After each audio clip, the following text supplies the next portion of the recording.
আপোনালোকলৈ প্ৰথমে আগবঢ়াবলৈ লৈছোঁ টুটুমণি নাথৰ স্বৰচিত শ্ৰুতিগল্প অমৰ দত্ত। আহকচোন শুনো। পিতাই নোহোৱা আজি 7টা বছৰ সম্পূৰ্ণ হ'ল। কেনেকৈ যে আঙুলিৰ ফাকেৰে সময়বোৰ পাৰ হৈ গ'ল গমেই নাপালোঁ।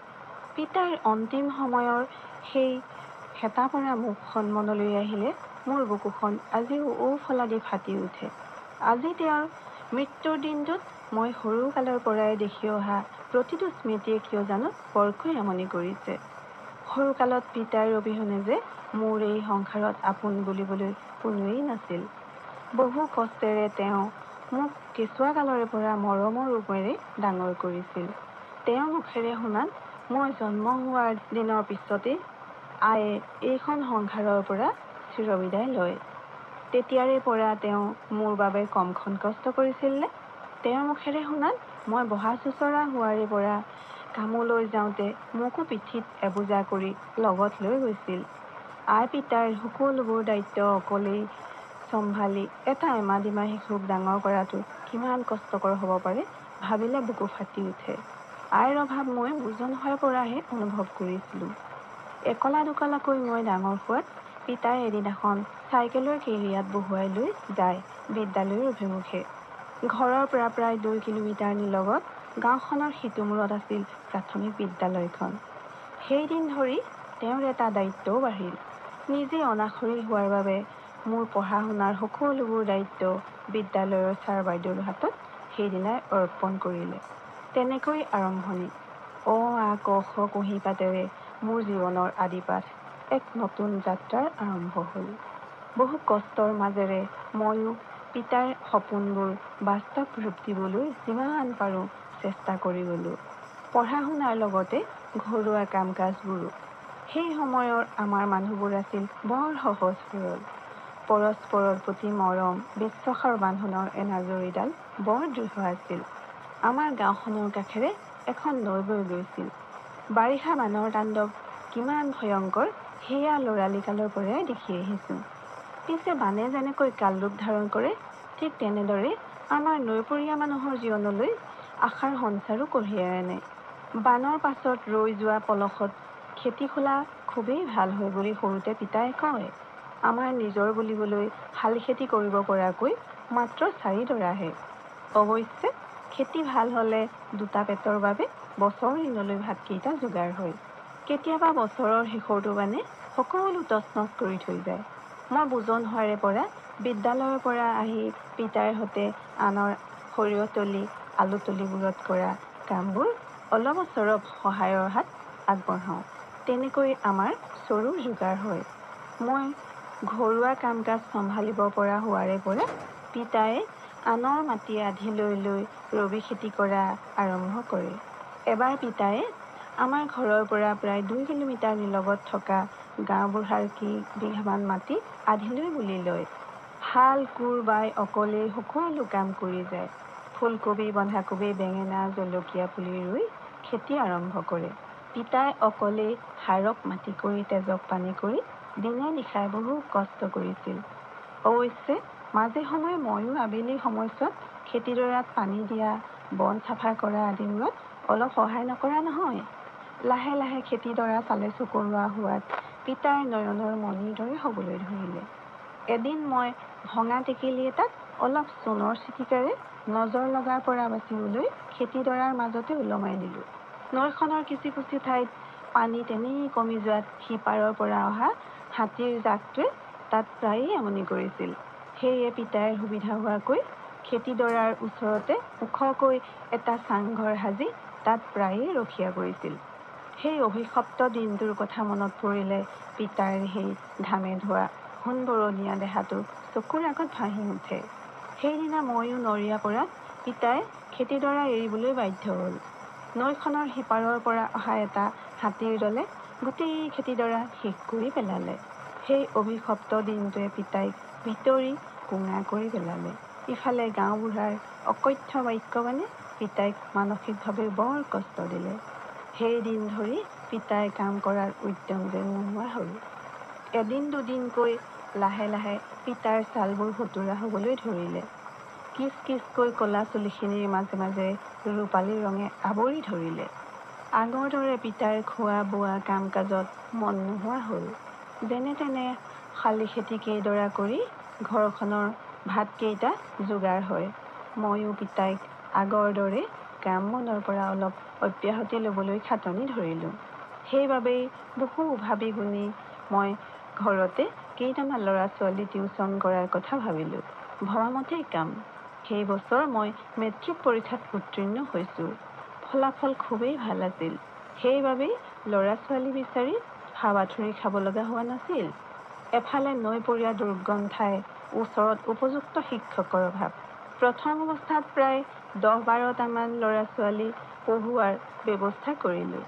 পুৱা ফেহুজালিৰ সময়তে শোৱাপাতি এৰি ঘৰৰ বাহি বন কৰি পিতাইৰ সৈতে চাহকাপ খাই আৰু দিনটোলৈ ৰক্ষা নাই। কেতিয়াবা ভাৱ হয়, আন ছোৱালীতকৈ মোৰ জীৱনশৈলী যে কিমান পৃথক। কিন্তু সেইবোৰ ভাবি জানো কিবা লাভ আছে? একমাত্ৰ পিতাইৰ মুখলৈ চাই সকলো কাম কৰি যাওঁ। এনেকৈ দিন বাগৰিল। মোৰ পঢ়া শুনাৰ লগতে টিউচনৰ টকাৰে ঘৰখন চলাবলৈ নিশ্চিন্ত হ'লোঁ। পিতাইক এদিন চহৰৰ চিকিৎসালয়খনলৈ লৈ গ'লোঁ। তেওঁক আজিকালি মাজে সময়ে বুকুত বিষ এটাই বৰকৈ আমনি কৰে। প্ৰথম অৱস্থাত তেওঁ এই বিষটোৰ কথা মোৰ পৰা কিছুদিন লুকুৱাই ৰাখিছিল। এদিন কলেজৰ পৰা আহি দেখিলোঁ তেওঁচোন বিচনাখনত ছটফটাই আছে। সেইদিনাহে মই অনুভৱ কৰিছিলোঁ তেওঁৰ যে কিবা এটা হ'ব পাৰে। চিকিৎসকে তেওঁক বহুখিনি পৰীক্ষা নিৰীক্ষা কৰিলে। তেওঁৰ পৰা আঁতৰাই এটা আছুতীয়া কক্ষত মোক তেওঁৰ বেমাৰৰ বিষয়ে সকলো কথা বুজাই ক'লে। তেওঁ বোলে এজন হাৰ্টৰ বেমাৰী। অলপ দৰৱ দিয়াৰ লগতে তেওঁ মানসিক স্বাস্থ্য ভালে ৰখাৰ কিছু টিপছ দিলে।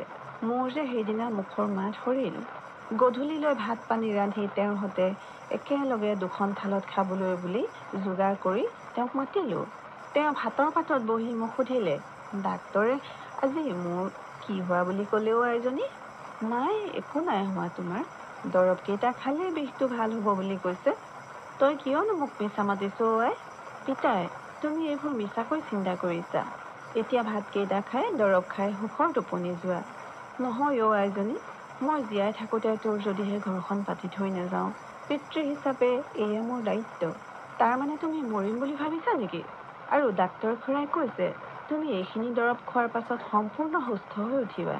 নাই, মোৰ গাটোৰ কথা তোৰ ডাক্তৰ খুৰাই কিটো বুজিব। কেইদিনমানৰ পৰা মোৰ গাটো খুবেই বেয়া আই। এইবোৰ তুমি কি কৈছা পিতাই? তোমাৰ অবিহনে মই কাৰ লগত থাকিম? নাকান্দিবি আই। চাচোন, সৰুৰে পৰা তোক আজি ইমান ডাঙৰ কৰিলোঁ, আৰু এতিয়া তই মোৰ দৰে কোনো দিনে চহৰৰ মুখ নেদেখা মানুহটোক চহৰত চিকিৎসা কৰিব পৰা হ'লি। মোৰ বাবে এয়া কম সৌভাগ্যৰ কথা নে? সেইটোনো কি কথাটো হ'ল? তোৰ বাবে সেইটো সৰু হ'লে মোৰ বাবে সেয়া বহুত ডাঙৰ কথা বুজিছ। হ'ব পিতাই, কথা পাছত পাতিম। আগে এই ভাতকেইটা খাই লোৱা। দৰৱ খাবলৈ আছে নহয়। তই চহৰলৈ লগ ধৰাৰ বাবে গ'লোঁ, কিন্তু মোৰ হ'লে দৰৱ খোৱাৰ ইচ্ছা একেবাৰেই নাই। দৰৱ নাখালে আকৌ কেনেকৈ ভাল হ'বা? যিকেইটা দিন থাকোঁ এনেকৈ থাকিম দে। মই জোৰ কৰি দৰৱ দুটামান খুৱাই তেওঁক বিচনাখন পাৰি দি খোৱা বাচনকেইটা ধুবলৈ লৈছিলোঁ। তেনেতে হঠাৎ তেওঁৰ বিষটোৱে পুনৰ বিষম ৰূপ ধাৰণ কৰিলে। মই কি কৰিম?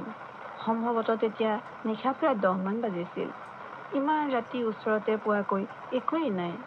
পিতাইক বিষত ছটফটাই থকা দেখি মই যিমান পাৰোঁ কান্দি কান্দি ভগৱানক কাকুতি কৰিবলৈ ধৰিলোঁ। তেওঁক ভাল কৰা প্ৰভু। কিন্তু সেইদিনা ভগৱানে মোৰ কাকুতি আৰু নুশুনিলে। মোক নিথৰুৱা কৰি তেওঁৰ চিৰদিনৰ বাবে গুচি গ'লগৈ। মই কান্দি কান্দি পিতাইৰ নিথৰ দেহটোৰ ওপৰত পৰি ৰ'লোঁ। তেওঁৰ জীৱনৰ যৱনিকা পৰিল। আৰম্ভ হ'ল মোৰ জীৱন যাত্ৰাৰ নৱ অধ্যায়। লাহে লাহে দিন বাগৰিল। তেওঁ মোক অকলশৰীয়া কৰি যোৱাৰ দুখবোৰ বুকুত সামৰি ময়ো নিজৰ চিন্তা কৰিবলৈ বাধ্য হ'লোঁ। সেই সময়ত মোক আমাৰ ঘৰৰ পৰা প্ৰায় 5 কিলোমিটাৰ নিলগৰ এখন বেচৰকাৰী বিদ্যালয়ত শিক্ষকতাৰ বাবে নিমন্ত্ৰণ কৰিলে। ময়ো কথাটো একেবাৰে নস্যাৎ নকৰি এদিন বিদ্যালয় অভিমুখে ৰাওনা হ'লোঁ। এক নতুন পৰিৱেশৰ মাজত সকলোৰে লগত চা চিনাকি হৈ সেইদিনা দিনটো কেনেকৈ পাৰ হ'ল গমেই নাপালোঁ। এনেকৈ 2 মাহমান যোৱাৰ পাছত এদিন মোৰ সহকৰ্মী নৰেন বৰুৱাই মোক বিয়াৰ প্ৰস্তাৱ আগবঢ়ালে। প্ৰথম অৱস্থাত মই কথাটো সহজভাৱে ল'ব পৰা নাছিলোঁ। যিমান হ'লেও গৰিবঠা নোহোৱা মোৰ দৰে এজনী নিথৰুৱা ছোৱালীক জীৱন সংগী কৰিবলৈ আগবাঢ়ি অহাটো মোৰ বোধেৰে ইমানো সহজ কথা নহয়। তাতে এওঁ হ'ল চহৰীয়া। দুয়োৰে মাজত বহুখিনি প্ৰভেদ, ভয়ো লাগিছিল। কিন্তু এওঁ যে মই বিচৰাতকৈও বহু গুণে গুণী আছিল। ভগৱানৰ দান বুলি বিয়াৰ বাবে সন্মতি দিলোঁ। পিতাৰ মৃত্যুৰ ছমাহৰ পাছত ময়ো কপালত ৰঙাখিনি আঁকি ল'বলৈ সাজু হ'লোঁ। কাৰণ মোৰতো এই পৃথিৱীত আৰু আপোন বুলিবলৈ কোনো নাই। এওঁৰ ঘৰৰ পৰা আই পিতাই আহিল। কোনোদিনে আই বুলি মাতি নোপোৱা মোৰ মুখত প্ৰথমবাৰৰ বাবে থোকাথুকি মাতেৰে আই বুলি সম্বোধন কৰোঁতে দুচকুত বাৰিষাৰ ঢল বৈ আহিল।